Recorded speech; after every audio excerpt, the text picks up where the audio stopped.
Serge Frappier, directeur marketing chez SAP France.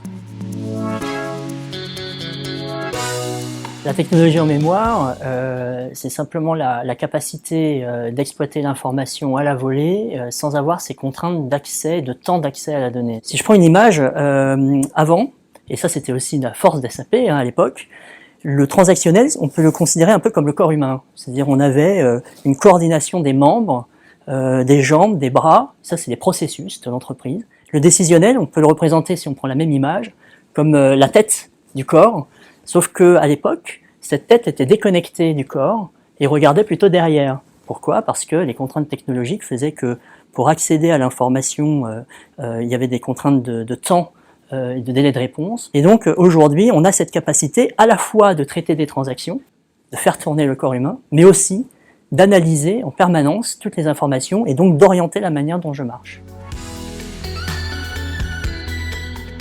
C'est déjà de la capacité de faire parler les données en tant que telles. Ces technologies permettent fondamentalement de donner des pistes de recherche. Donc ça, c'est déjà un premier élément, c'est-à-dire d'essayer de faire le tri dans cet océan de données pour identifier celles qui sont les plus pertinentes.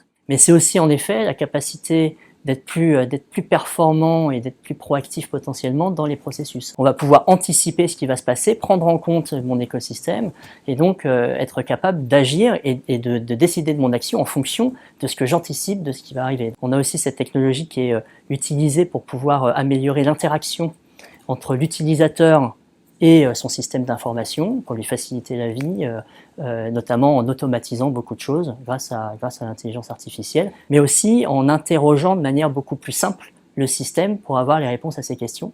Et là, on parle de langage naturel. C'est notamment ce que fait Recast, qui fait partie maintenant de la famille SAP.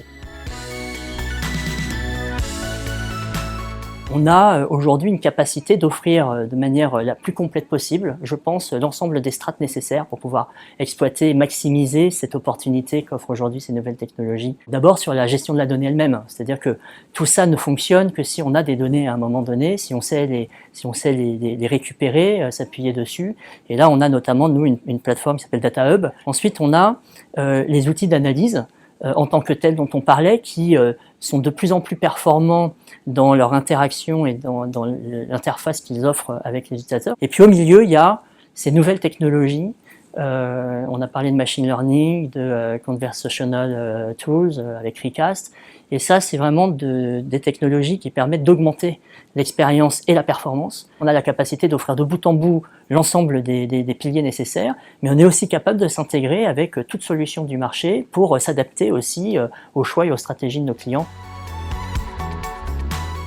Tout l'enjeu, c'est comment, à travers un océan de données, je vais pouvoir très vite, avec des outils très intuitifs, être capable de les combiner et de pouvoir très vite comprendre et agir. Cette année, nous, on a décidé de le faire par l'action.